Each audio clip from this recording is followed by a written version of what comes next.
stumble. Hello, welcome to Jesus in This Mess, a program on Jesus TV. Jesus TV being broadcast throughout the world, probably in different forms. They may not even call it Jesus TV. They might call it The Chosen, but that's a movie that Jesus is making. Depends on how you look at things. And some people see the kingdom of God coming forth um, by everybody. Oh, everybody's involved in it, whether they know it or not. Then others would see the kingdom of God being coming forth. No, there's some very, very special people. Those are the only ones working on bringing the heavens down to the earth. Everybody else is not. They're just getting in the way. So that's kind of a big, huge spectrum. Um, I'm actually kind of on the other side. I think everybody's playing a part, whether they know it or not, because I believe that I believe in intelligent design, that like how the earth and everything, its distance from the sun, very carefully positioned and maintained until God doesn't want it to be maintained like that. Because if you just move the sun a little closer, the earth a little closer, it all fry. So intelligent design is easy to believe if you already believe in God. You're like, oh, this has been designed intelligently. If you start looking at the eyeball and those kind of things. So this is kind of what I want to talk about with Jonathan, introducing the topic, because what God is emphasizing to me lately is he says, you are right to believe that I intelligently designed the whole of my world. But you need to also now understand, in that same way and in same measure, I design the experiences that people have upon the earth. They are intelligently designed. And sometimes you'll think, well, no, God doesn't have anything to do with this. This is the devil's work. Um, well, who's over all things, even over the devil? So we could quickly delve into, and I don't want to. Okay, so God allows things. Yes, he allowed the serpent to come into his garden. It was God's garden. It's like, oh, I made a mistake, left the door open. No, he didn't make a mistake. He set it up. And Eve was beguiled by the serpent. Well, God didn't make her partake of the forbidden fruit. No, he sure didn't. But he was very aware that in his garden, in his pure garden, was a serpent, and it came. And so I don't resolve that, nor is God going to resolve it for me. and but I don't need that resolved to understand what he's telling me. So all of my experiences, God, they have been designed by you. You've allowed certain things, you've purposed certain things. And so this has been a big emphasis for the last year. I've been developing a tongue and an understanding of that I'm becoming more comfortable with. And if somebody has a different belief than that, so for instance, one of the beliefs is things just happen. Yeah, we're put on this earth, and God kind of has a random number generator, and so some things just happen. That's how we grow, Greg. Is we have to deal with things that, yeah, Jesus knows it's going to happen. God knows it's going to happen, but he didn't make it happen. Well, I'm okay with that.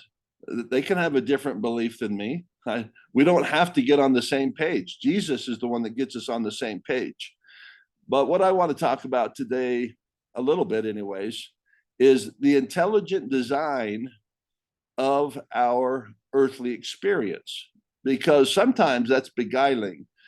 Just as surely as it's beguiling, why would a God create an earth that would have earthquakes and cover people with, kill them? Or why would God create an earth that could be swamped by water, the flood? Why would God create an earth with so much? I don't want to resolve that or even attempt to resolve that here. Go take a philosophy 101 class, and you can just geek out on that. You can just keep taking that class again and again. I have no desire to resolve that. I understand that, and I'll always kind of ask about that, and if Jesus wants to tell me about it. But what I'm more particularly interested in, because I live in this skin, is my own walk throughout this life. And like, God, stuff just seems to happen. But I hear you saying it's designed, it is created. I have created a path for you. And you need to learn to trust that if things happen, even if they seem bad, they are good. And so, like, all right, and that's and so let me tie it into the theme of this program. Jesus in this mess. Well, some people think he's not in the mess. Okay, I find Jesus when I get out of the mess. That Jesus gets me out of the mess. He doesn't bring me into the mess, or he doesn't allow me to get in the mess. They would have a harder time with that last one. You've never gotten in a mess. Well, yeah, I've gotten in a mess, but it's not because Jesus wanted it to happen. I didn't say that. Did Jesus allow you to be in the mess? You're like a little child. Did he stop you from getting in a mess? Even that person as well. No, if you say it like that, then he allowed you to get in the mess. Yes. Do you think he did that for a wise purpose, or that's just unfortunate? And there's where we'd probably differ. Greg would say, God is in this storm. If the mess is a storm, he's in the storm. And what he wants to do is probably redeem you. So I'm going to end with this, Jonathan. I'll give you the. See, here's what I'm coming to this conclusion. And Jesus, please help me if it's not the right conclusion. Dismissing the resolve of the Philosophy 101 class about does Jesus purpose this or permit it? Moving that aside, here's what I believe. God creates a mess and he takes away a mess. God giveth, God taketh. That God creates a problem and then he solves the problem. And that sounds devilish, because I think we're kind of aware that the dark rulers in this world and in this country, it seems like they may have created viruses and then had the solution to those viruses. Maybe not, but there's certainly people creating messes and then cleaning them up. What's they call that? The Munchausen syndrome. I want to be the hero. I'm going to save my child's life. Well, you just put it in danger. Yeah, but now I can play the hero. And so I do believe, and that's easier for people to believe, that the devil and his minions would create problems and then they would solve them so they could build trust with others. Well, what I'm proposing is that's my God does the same thing, that maybe entities do that, that are intelligent entities working with us, whether they be good or bad. But I'm focused on God and Jesus. Like, did you create this mess or allow this mess to be in my life for a wise purpose in you? And my answer is now, and it's trending. I'll just tell you where I'm trending. Yes, I create the mess. Bluntly stated, and blunt means not 100% accurate. Yes, Greg, I create the mess and then I take you out of the mess. And then I create another mess and I take you out of the mess. And what you are going to learn how to do is cry unto me. Blessed are the poor in spirit who come unto me. Blessed are you when men shall revile you for my sake. Oh, so Jesus, you're going to have me do things that will get me in some trouble? But come, follow me. Watch what happened to me when I did the Father's will. Did the Father, Jesus, take you into some places that were messy? Yeah. Did he set that up? Well, if you believe that Christ's death was not an accident, that he knew and it needed to be done, he didn't cause those people. So like I say, I'm leaving that aside. I don't really want to get into 101, Philosophy 101. I just want to know what you think, Jonathan, of God causes the mess and he solves the mess in our lives. And causes, I put quotes around it.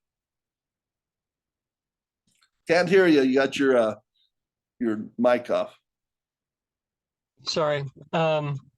So it's both true and not true. Yay! So for example, if I have a son, and I give birth to that. Well, my wife would give birth, but like he comes from my genetics and from my wife's genetics, and that son then grows up to be an axe murderer.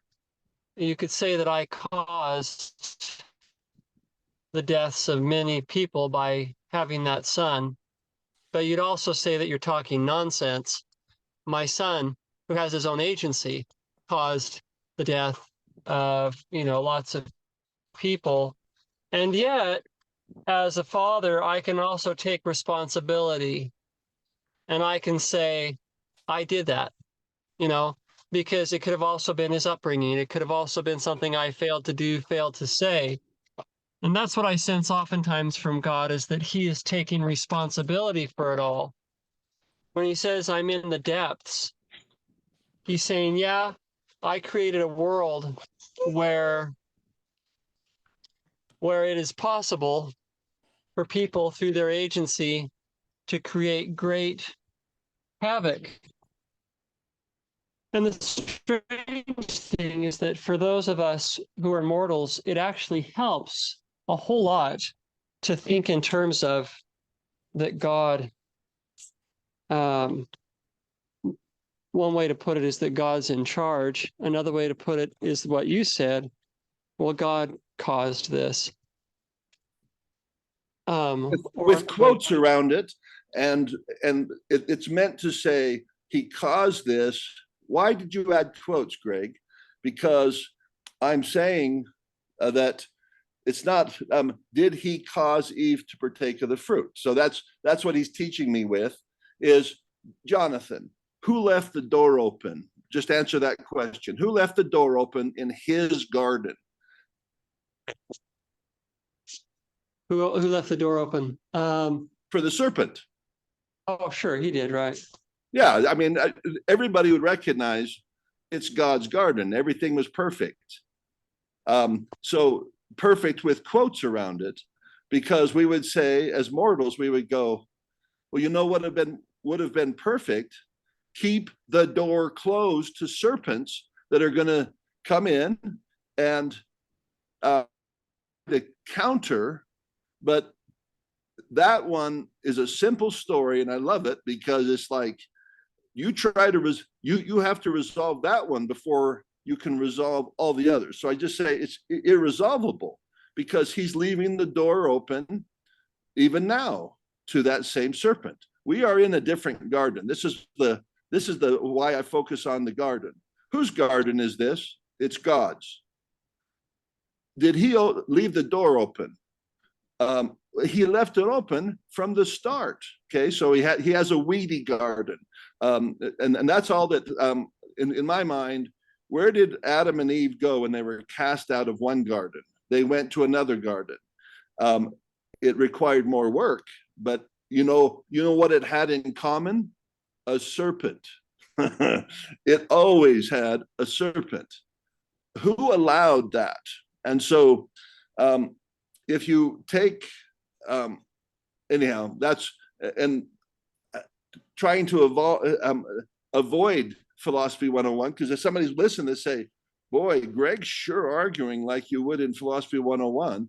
So that's true. So I could put quotes about, I don't want to go there, but that's the question that I have as people try to give me an alternative explanation. I respect that, but I want to know who left the door open in the Garden of Eden. Because see, Christian people resolve that differently. Oh, that was unfortunate.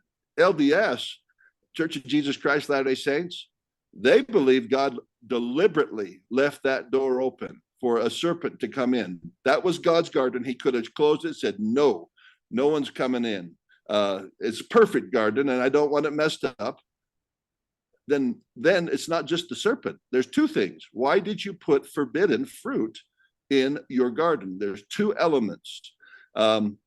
And so these are things that can't be resolved with the human mind fully. This is what I accept. Like, I'm never going to find satisfaction, just as they don't in philosophy 101. So, some professors can argue until they're satisfied, But I don't anticipate being fully satisfied in figuring it out.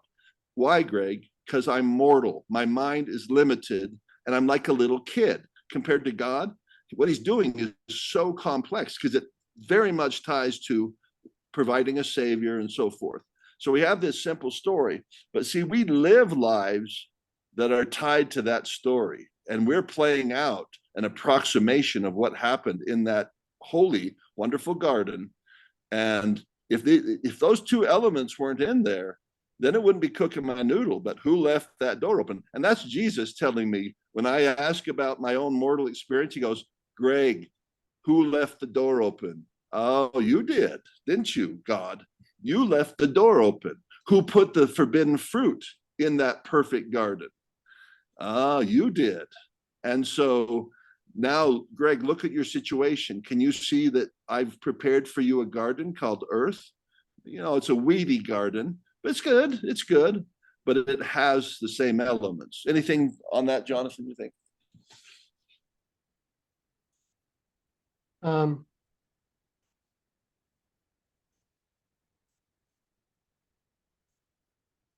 well, I kind of wonder if there are different views that help at different times. Yes, I love it. Yes, It, that's right. Emphasize this. This is God later in my life. I'm 60 years old. I wasn't, there was no pressure throughout my whole life until lately. And so he wants me to accept a different view that's pretty uncomfortable to people. It's uncomfortable because I would never say God makes us do evil. No, um, I, and I don't think he made Eve even transgress. He did not make her. Very careful on the language here. Did he make her? No. But did he allow it? Oh, yes, he did. Did he design it? Oh, yes, he did. And so these are what I'm speaking of is actually very uncomfortable for a lot of people. That's why it's philosophy 101. They get, oh, and some people just like, I'm going to stop believing in God because how could a God be God? So I understand the conundrum. And so God has brought to my door that conundrum at age 60, and he's helping me resolve it. And I've decided, okay, here's what I think you're having me believe. You are in everything. You have descended below all things, and you've ascended above all things. You're part of it. Now, how he's doing this, I don't know. And I'm not supposed to take offense. I'm like, okay, so when I get stuck, God, I'm just supposed to say, okay, your ways are higher than man's ways. And this is actually how the older prophets would resolve that. There's things we don't understand. Go ahead, Jonathan.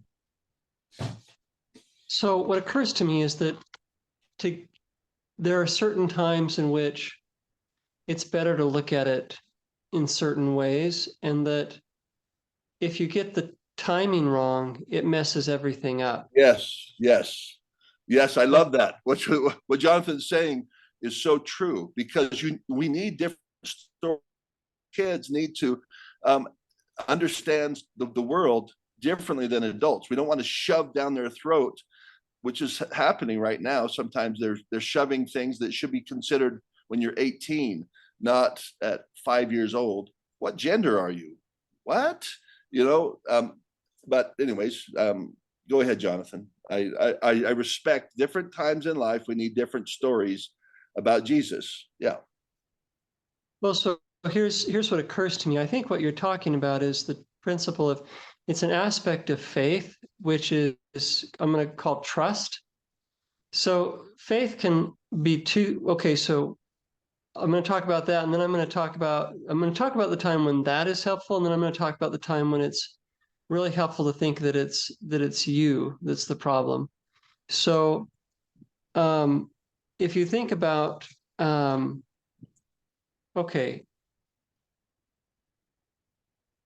okay, so there's kind of two aspects of faith from what I can see.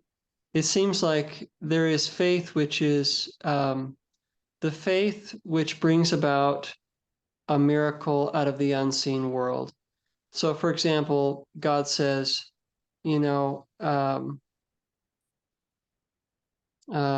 if you take care of your father, it'll be really hard, but in 2 years, it'll be over.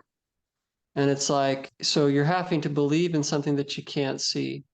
And it's something that you have so that's kind of its own thing. It's like, it's the thing that got, Jesus to be able to have faith till the cross and do what he needed to do. It's the thing that caused people to be able, Moses to be able to, keep his focus and get through the Red Sea, and there's that sort of thing.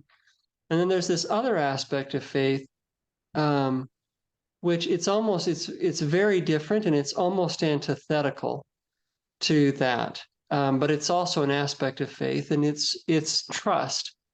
So trust is something different. Trust is like believing that God is in my problems, like you're saying, God is in this mess. So like when things are not going the way that you expect, when God doesn't come through, or whenever it appears that your own faults and failings have totally screwed everything up. It's like in those moments, it's helpful to have this thing called trust. And the trust is this thing that you're talking about, where it's like you really believe that whatever is happening is what God intends to happen. It's like what it does is it actually gives you like almost an impenetrable fortitude. It helps you to be kinder. It helps you to be, it's like when someone's screaming down your throat that it's your fault, and that, it's like, it's whenever you have that, it's like you're able to say, okay, or, it also helps you to endure, like, for example, if, you're going to your death, you're going to before the rifle squad, or you're being tortured and they're trying to, it's like, and this wasn't what and there's an aspect of it I'm not quite grasping with my words or being able to express, but it's more of like a letting go. Whereas the faith that like gets you across the Red Sea is like this focused, intentful, but there's this thing that it's like if Moses had gotten to the Red Sea and it didn't part. Okay. It's like, or maybe it didn't part as soon as he expected. And, and it's like, and so it's almost like you have to be embracing the two. On the one hand, I'm totally prepared for God to part the Red Sea and us to be delivered. I'm also totally willing to have me, my wife, my kids, and all of these Hebrews die right here, and that would be okay too. And you'd say, well, but then Moses, you were just a whack. You were just a whack job. You led all these people into the wilderness, and it's that thing that says, that's okay. Yeah. And if we all die right here on the banks of the Red Sea, I'm okay with that. And the reason that people don't like men of God is because the men of God have both of these things. They're kind of freaky people. Yes. They're people. Like, Yeah, go ahead, sorry. well, yeah, that's I love that it's expressed in the Pioneer hymn. Let me look it up real quick. Come, And should we our journeys through? So, because not everybody knows this one, so I'm gonna. So this is a song that would comfort the Mormon pioneers, and they would talk about. Well, let's see. Come, ye saints, no toil or labor fear, but with joy wend your way. Though hard to you this journey may appear, grace shall be as your day. 'Tis better far for us to strive, our useless cares from us to drive. Do this, and joy your hearts will swell. All is well, all is well. And so then they talk about why should we mourn? or think our journey's hard, we'll find a place that God for us is prepared. And my favorite verse, because it's just kind of funny, it's an irony. But it's what Jonathan's talking about. They get to the fourth verse and they say this, and usually if you have a choir sing it, they'll slow way down, saying it really solemnly and say, and should we die before our journey's through, and then it's happy day, you have the exclamation point, happy day, all is well, we then are free from toil and sorrow too, with the just we shall dwell. And then that verse turns again, but if our lives are spared again to see the saints their rest obtain, oh how we'll make this chorus swell, all is well, all is well. So it's like we're going to win either way. And that's, and you can tell that the spirit of that song is what God wants us to embrace is a dualism, is the yin and yang, is the God is great, God is good, always, the Lord giveth, the Lord taketh. He's good in all his giving and his taking. And that is a discipline, to be able to receive that kind of thinking and then embed it in your life. And that's why that's a very popular song, I believe, is because it has the ambiguity built into it. Ambiguity. So we go like, God is truth, God is light, God is like, is he darkness too? Let's not do that. But that fourth verse, like, oh yeah, this journey you're called upon, maybe here's how it ends for some of you. Okay, go ahead, Jonathan. I was just going to say that he, so how do I put this? There was a fellow I knew years ago who was in World War II, and a relative, and one of my in-laws, well, my wife's grandfather. So anyways, he was talking about in World War II how one day he was walking along, and they're on this march to somewhere, I don't know where he was stationed, but they're on this march, and as they're headed there, he's walking along, and I think there were like mines in the area, so like at any moment they could step on a mine and be blown to bits, and then there's like enemy, I can't remember. I think maybe they were bombing the area or something. I can't remember, but it was super dangerous.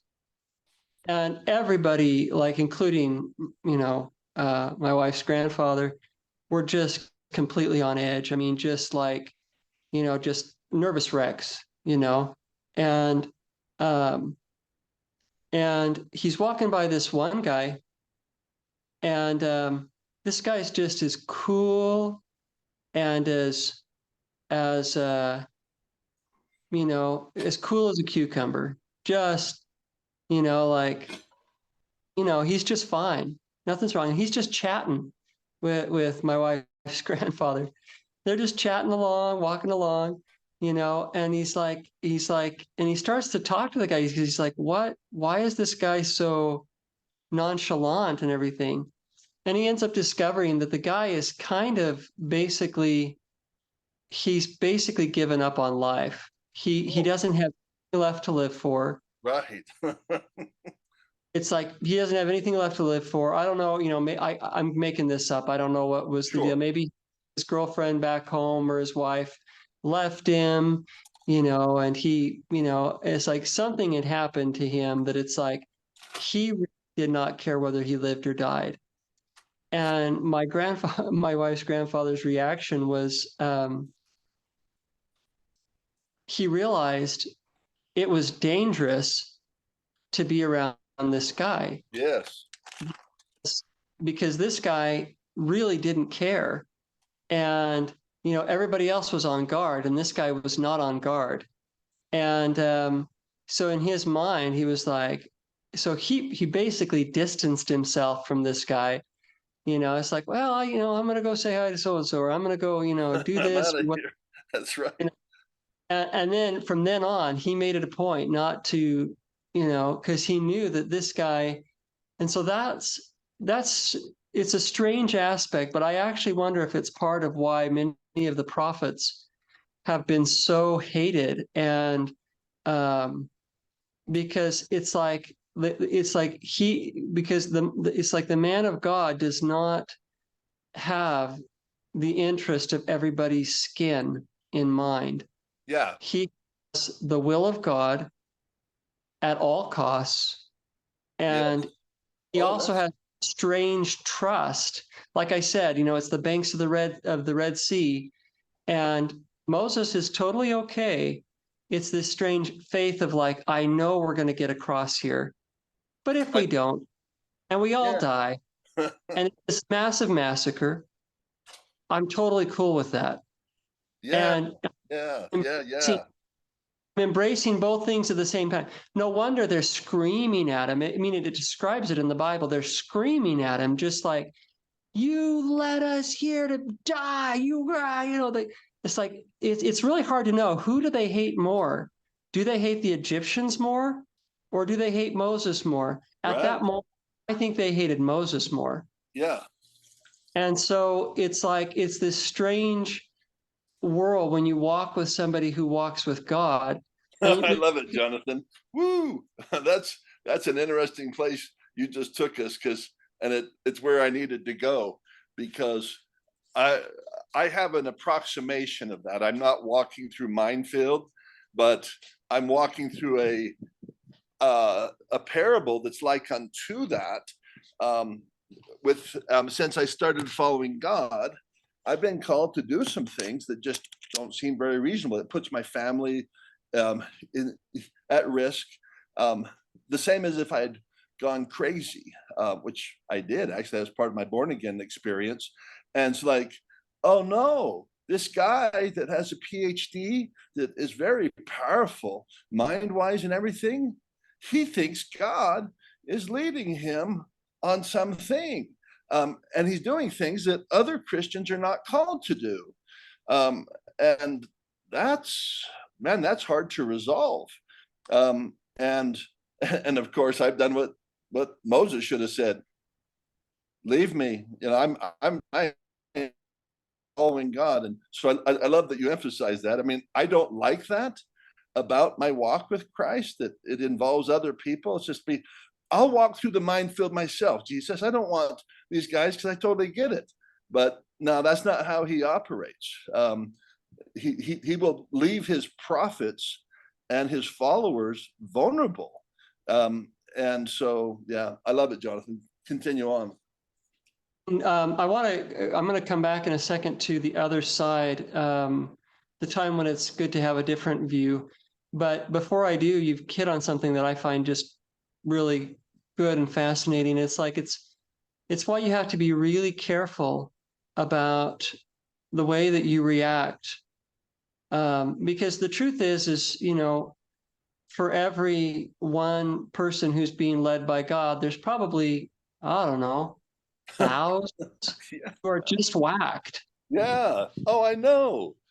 They're going to lead you into that minefield and blow you up, not for any good purpose, but because Yes. they're really deceived. And so I get that it's difficult, but you have to be careful, because a person has to have the Spirit of God to know, because the truth is that you often can't tell unless you have the Spirit of God Yes. to you, and the Spirit of discernment to witness to you what is what. You can't tell till afterwards. So I've often thought about Jesus Christ.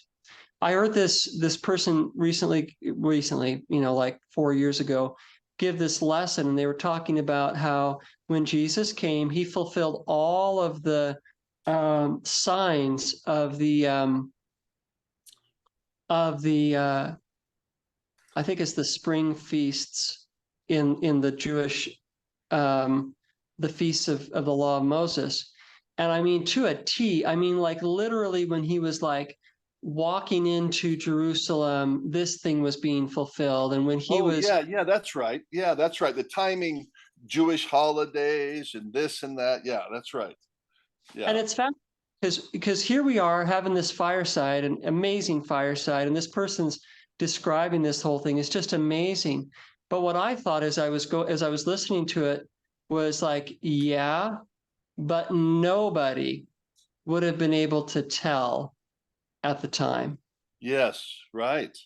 Yeah. Like we're looking at all this in hindsight, seeing that, oh, this was happening at this exact same time as this and how it fulfilled this and this Yes. in Yeah. hindsight. But Oh, that's so right. And you know what myself wants to do is turn to God and say, yeah, see, it's hard to follow you. Of course, he already knows that. But I'm just like, yeah. So Jonathan's right.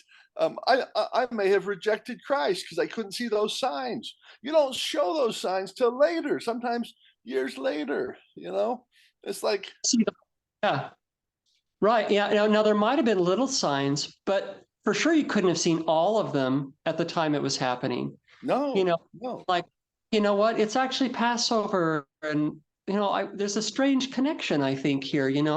And probably the only way you would have known is by the Spirit. But at the time, so it's like, so you think that it's like if I study, like people are studying the last days. I'm studying the last days so that I'll be able to. And it's like you're not going to be able to recognize because you studied. You're going No. to be able to recognize because you know the voice of God. And Yeah, yeah, yeah. it's like, don't think that because you're a scholar, that you're going to see it all right when it happens. It's because like, here's the thing. Even if first off, back in those days, you'd have to be smart enough. Well, unfortunately, smarty pants comes with an encumberment. Jesus knew the encumberment. Oftentimes, the smartest people, they get tied up because of their, well, it actually didn't fall on this exact, and Jesus messes with them. Well, the clock had struck, so it's not, and he'll move things on them where people say, well, it's close enough. That's pretty close. Simple people don't hold God to exactly at this point. Although he's pretty exact sometimes. And so anyway, that's what I was thinking when you're talking about. First off, you'd have to be smart enough, well read enough to know what those signs were, and you wouldn't get them all. And it's like, what if I'm just a little child and I'm a girl? I didn't get educated. Jesus doesn't love us. And so, but what you're speaking of rings so true to me. So continue on, because I think that's very relevant to our current day, because there are people who are drawn to those signs, and that's good. I'm glad.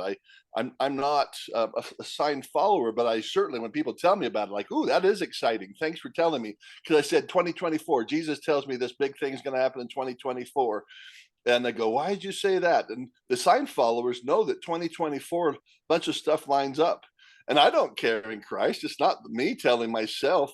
I'm like, okay, 2024, and Jesus says. And then when you street preach it, say the following thing, ISH, 2024-ish. Well, that sounds like a clown, a prophet's prophesying and then says ish. Ish means kinda. It could be 25, 26. But he has me do that. If I say 24 and I'm right, that's not going to help you. For the very reason that Jonathan's talking, you have to hear him. Somebody could rightly tell you, okay, Hitler's bad. You still have to get out of Germany or something. That does you no good. You're in Germany and you go, oh yeah, I found out something. Hitler's bad. Well, do you have money to get away for you and your family? And a lot of them didn't. Like, I can't go anywhere. And like in Ukraine, rich people were out of that country. Boom, they're out of here. They go to Georgia or Kazakhstan or where they have family, or Poland. Poor people, no, that's unfortunate. They'll have to stay there and let the bombs rain down on them. So anyhow, go ahead, Jonathan. so yeah, and so I was going to say, oh, so there's a scripture, and here's the thing where each individual has to be careful. So Christ made this comment, like, if you come to know me and then turn away, it would have been better that you'd never known me. Yes. And And I have this sense, it's like people don't understand. It's like how you treat, because you don't understand, let me, how do I put this? If you come in contact with somebody in whom the Spirit of Christ is moving, like say you're one of those people on the banks of the Red Sea, and it's like the way that you react to that has massive implications as to your own psyche. It has massive implications as to your relationship with God. It's like, do you want Christ to come into your life?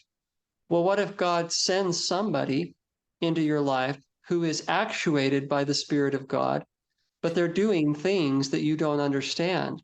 Right. And and you're like, I hate this. Well, what are you hating? Because that's the way that Christ moves. Yes. Yes. You understand what I'm talking about? And it's like Yeah, what you're I do. hating is Christ moving in your life, Yeah. Yeah. There's, shaking things up. I don't like this. I don't want this guy must be crazy. It's like that's what they said of Christ.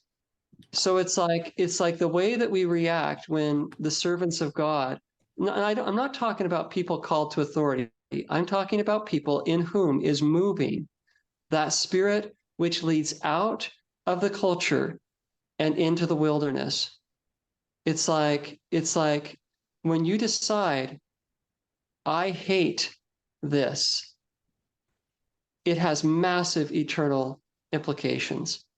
It's like that's why we're kind of invoked within the scriptures to be prayerful and careful and to seek discernment and understanding, because we can turn against God and and not even know it. right. And to love your enemies. So there could be somebody who's actually doing the will of God, and they feel like your enemy. I feel like Moses is my enemy. You don't know my life. Okay, when I was back there, you know how often I got beat? Once a year at most. It's just like I got in a fight and they beat me. Everything else, it was like there was enough to eat. We didn't, it was always provided for us. I got along with the guards. They would like me because I sang songs and so forth. But I'm out here now and I'm seeing the contrast, and this is like hell. We eat the same thing every day, just like, oh yeah, you got any barbecue? No, it's like manna, manna, manna. And the person just ignores the miracle. They're just, and because it's not a miracle, there's just something weird happening biologically or whatever. So these people getting all excited, oh, God's feeding us. No, there's, I don't know, these plants are creating something. It's kind of like bread, but people are like, oh, look at this, it's manna from heaven, it's God. And so once you're turned against with that spirit, God can bring miracles into your life, and you just dismiss them. But then your enemy becomes Moses. He's the one that told us do this, do that, and he riled up Pharaoh. We had relative peace with Pharaoh, which they did. Pharaoh needed those guys building, and so what you're speaking of is right. What permeates is a spirit now has gotten in you. So here's the thing: that person, I'd say, well, just go back. They'll kill me, and that's why I'm mad, because God will actually hedge up the way. Once you've come so far, He'll go, only way you're going back is probably you're going to die, because I've set it up that now there's enmity between Pharaoh and the Hebrew people who left. You went with Moses, and they know that. Same thing, he creates enmity between um, Lehi and his family. So Laban and Lemuel probably felt like they couldn't go back. They were accomplices in murder. And thanks to Nephi, I'll go, and not knowing beforehand the things which I shall do, and I'll make you guys so you can't go back. That wasn't Nephi's stratagem, but I believe it was God's stratagem. So when they were thinking about, like, I don't like this wilderness. We've been in this wilderness, and then They talk to one another. Well, let's just go back. Yeah, we can walk back. We know the way back. And then it dawns on them, we would be accomplices to murder of a religious leader. Oh my goodness, there's no other way. And Nephi's like, dang it, I wish they would go back. But yeah, I'm just saying amen to what you're speaking of. It's that spirit that you have to pay attention to. Are you being, charity covereth a multitude of sins? Well, it also protects you and helps you decide the people I'm following, are they being charitable to me? So that's one of the signs, like that you can see without having to see stars and so forth. What spirit do they have? Do they have a spirit of fear or faith? And I'm not talking about in moments, because people have their moments, but over time, you can hang with people and we need to, even if people are filled with fear, you don't have to leave them or divorce them necessarily. I guess God tells you to, because some people just have that the rest of their life. But generally, you want to make sure you gather with people who are seeking that kindness, and and you know that because they'll repent. They'll say, "I'm sorry, I'm sorry. Oh, I'm sorry. I'm always like this," and they may be always like that. But here's the thing that they have that's the sign: they said sorry. That's it. That may be all you get is lots of sorries for the rest of your life, because they don't have the capacity to get beyond not just sorry, but I'm gonna start bearing your burdens and stop talking bad about you. And that's higher level training. You're not just looking for charity, you're looking for people who are moving towards charity, and that forgiveness, or I'm saying I'm sorry, that's one of the big things for that. I don't want to cast out people that, and God doesn't want me to cast out anybody, just love them. But he does want me to gather with the people who are gathering charity. Go ahead, Jonathan. Yeah. So speaking of forgiveness, my mind went a different direction for a minute while you were talking. So when you were talking about someone repenting, who are you talking about? Can you refresh me? I'm sorry. Just that uh, that spirit, because Jonathan was talking about how um, when you are following God, you got to be careful. Even when you interact with people who are following God, you have to be careful to not turn against them for one reason, because even if you're in the right, these are crazy people, or you're in the right that they're actually following God, but you're not supposed to be with them. You turn against them, then you've got that spirit of enmity, and that you can get hijacked by that spirit. And you can, and you call that righteous indignation, where they were doing stuff that was wrong, right? Are you going to forgive them? Are you going to maybe withdraw? Maybe the thing you need to do is withdraw, forgive them and withdraw. So there's different options than just simply, no, I'm stuck with them and I'm just going to be mad at them. And so that's a spirit. It's not a spirit of forgiveness and kindness. Okay, Jonathan, I think you caught it. Yeah, go ahead. That's it. That's it exactly. Well, and the struggle is, it's like, everybody's having, wranglings and stuff in this life. Not everybody actually, but there are wranglings in this world. And but it's very different when you discover that who you're wrangling with is God himself. Okay. Yeah. And that's what you're talking about. And Yeah. you don't understand that, like, that spirit that takes hold of you when you're not just upset because somebody got in your parking space or whatever. It's like you're actually upset because God is moving.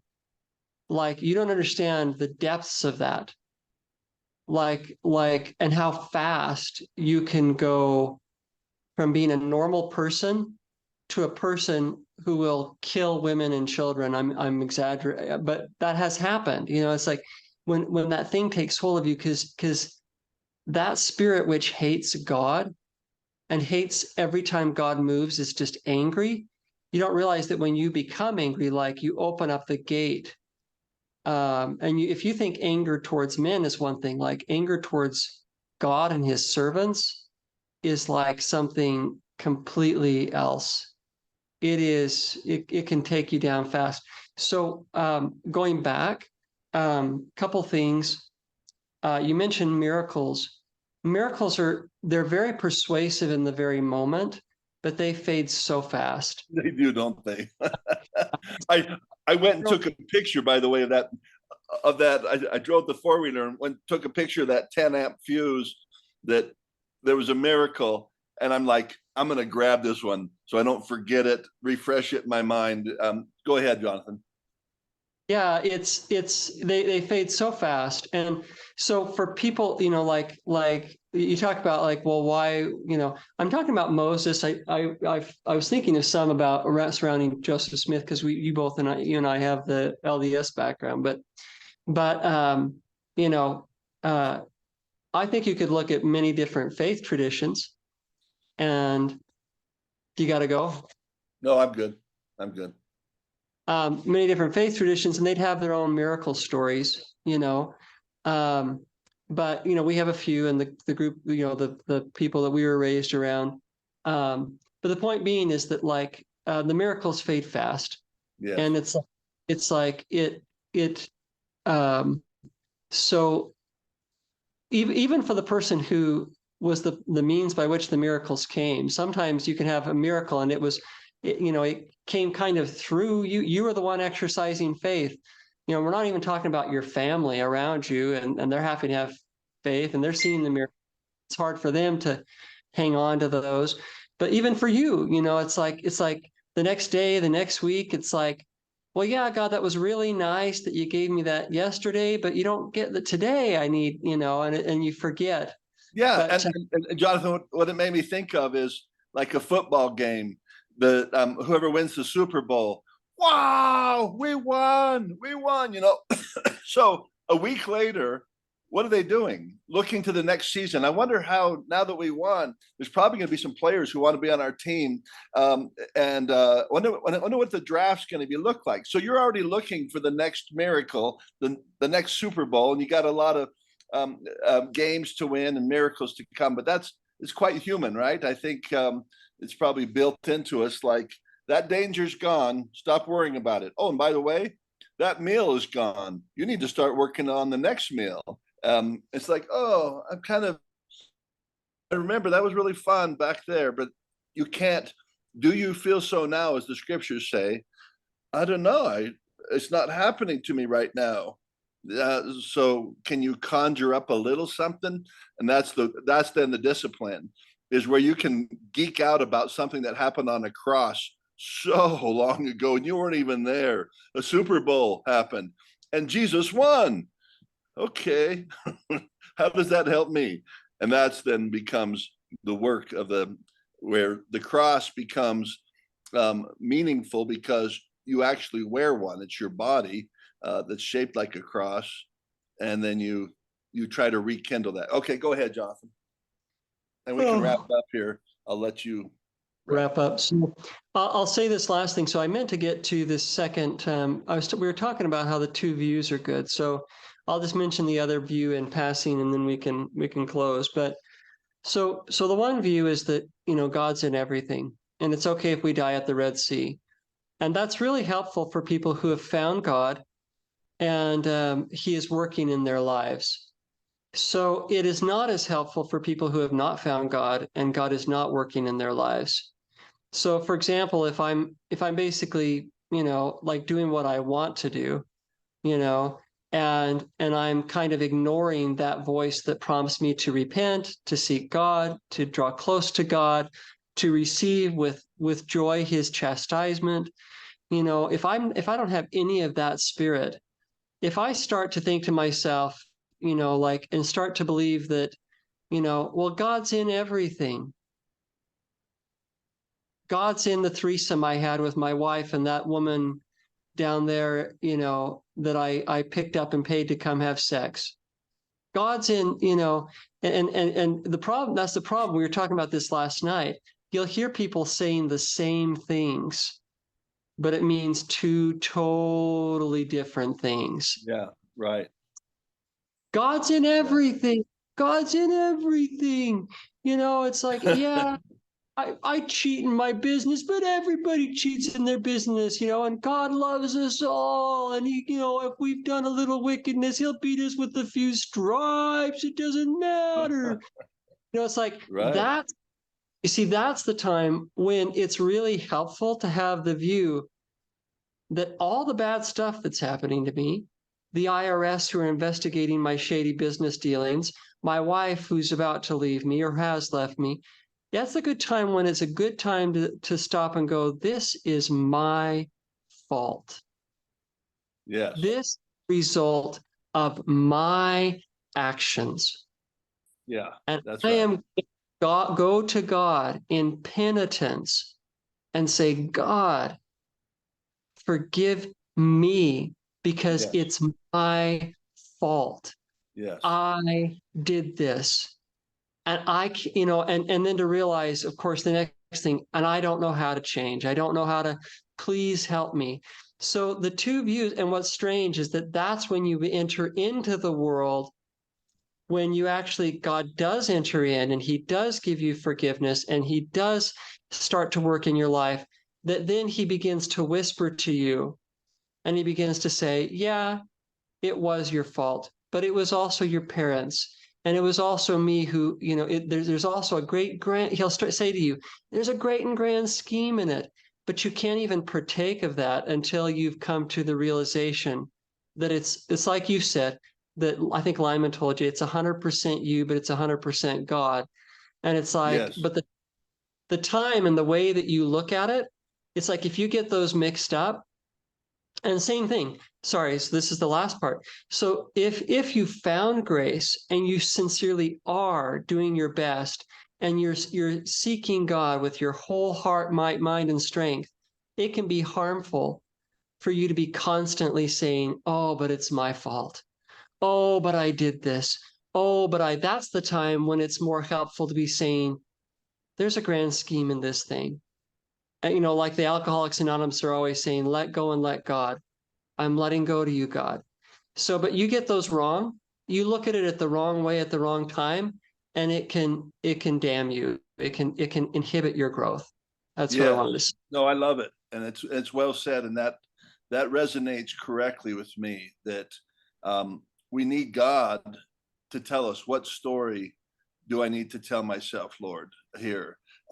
And because I don't want to fool myself, and I could fool myself and lead others to wrong. But those stories, a dire story, um, needs to be said, and because you're not going to reach, like if you're alcoholic, most of those alcoholics, how they overcome it, they have to reach a really low place called rock bottom, where they stop telling themselves stories. Oh, I'm still doing it. I'm a good family provider, and they're right. They're taking care of things. They're taking care of business. In fact, that may be their motto at work: we take care of people and we take care of business. And that alcoholic, that they might have been doing that, and they're right. They give people sweet deals on the car that they're selling, as they go in the back room and drink a little more booze just to get through another day. And they they're honest. They pay all the IRS taxes and so forth.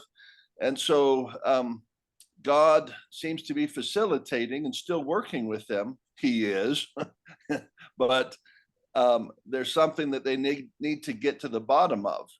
And honestly, here's the funny thing: it might be that bottle. You need to get to the bottom of that bottle. What do you mean?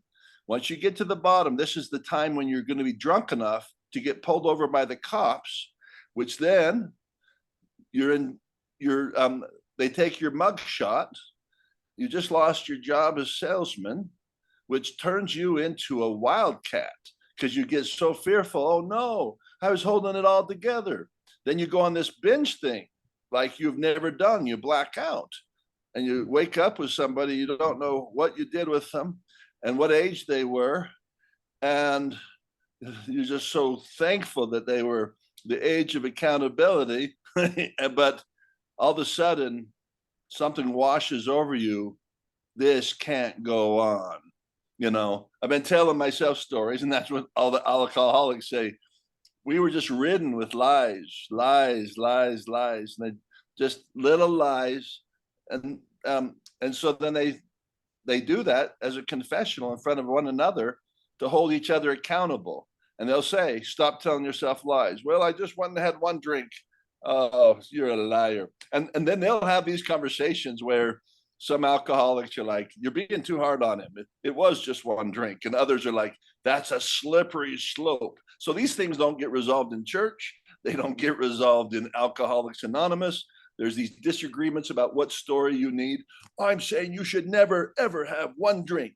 No, I think this. And so the desire to come to unity, to, okay, well, here was my experience, and that's what they do. And here's what I'm going to do. And then you own your own story. You own your own way forward with the steps, which is turn to a higher power, okay, that admit you can't do this. Then that's what they start having, a story that brings them all together. Enough. I'm going to call him a higher power. I don't want to call him Jesus. That's fine. That's what we do. I don't even want to call him a higher power. I want to call it something bigger than me. There, that's good. We can all come together because we're all trying to find a better way. So as we've talked, Jonathan and I will often correlate a lot. And we don't belong, we belong to the same faith tradition, but we don't worship the same ways and so forth exactly. But we've both been born of God. We recognize that our desires, we now have a preoccupation with Jesus. Like, who gets on at 9:30 and starts doing church at 9:30 willingly? I do. If it's like this church, why? Because Jesus prompts me to. Like I was about ready to say, oh, we could skip it today. But then I thought Jonathan came on. When we started this, like, what are we going to talk about? I said, I don't know. We'll just see what happens. But I like what we've been talking about, and it's important for my soul. So that's when I say we're preoccupied, that's a big emphasis. One of the signs, because Jesus is teaching me about the signs of being born again. And I say this even with quotes around it. I don't know, but one of the signs that seems to be is that you have an experience that was significant enough that it shifted your attention, and you become more preoccupied with the things of the other world and how they might be influencing your life. And that's certainly preoccupied. And we both know partly it's our pressures that Jesus keeps in our life, that we can become less preoccupied and we could become more occupied with the world. But I think Jonathan, I remember you talking about this one time, Jonathan, that he'll hedge up the way. I think that's what he does. You can't turn to the left to the right. It's like, why? Because it's not comfortable. Some people can say, oh, look, I can turn to the right, and there's a nice bed here. I'll just go to sleep for a while. We go to turn to the right and like, ow, can't go that way. Ow, can't go this way. Just straight forward. And so it's a blessing, curse, to be preoccupied with Christ. But our spirits and even ourselves desire it, I believe.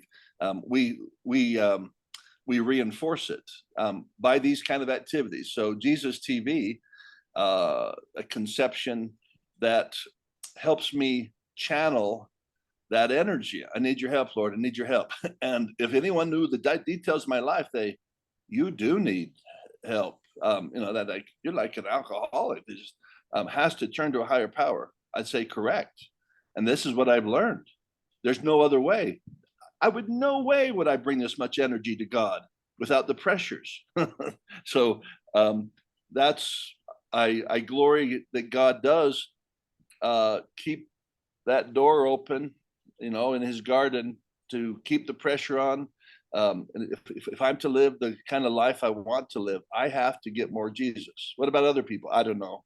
I don't know about them. I don't think they have to have as much Jesus as I do. I don't know. I'm not their boss. I leave it to them, and I say, this is what's working for me. Just like I wouldn't know if I was an alcoholic. I wouldn't know exactly what would work for people. So these alcoholics get together and they share their stories, and here's what I'm doing. I'm exercising more, and this is what I'm learning to talk nicer with my wife, blah, blah, blah, and all these different things. that help them do one thing: stay sober, don't drink. That's what this is all about. I got my chip. And so it all comes down to how long you stayed sober, how long you've been talking about Christ, preaching about Christ, prophesying about Christ with this intensity, Greg, since 2015. It seems like before then, I was kind of lost. Now I'm found. But that's a story. And so wrapping it up, that's the cool story. That's called the born again story. I once was lost, now I'm found. I once was one way, now I'm completely another. And the thing in between is Jesus. I hope that you either have that story or get that story in your life. It's called the hero's journey. It's a variation on that theme. And I like it. And I like it more and more as I get more and more into it. But there it is. Okay, Jonathan, if you have any last word. No. All right. Stop recording.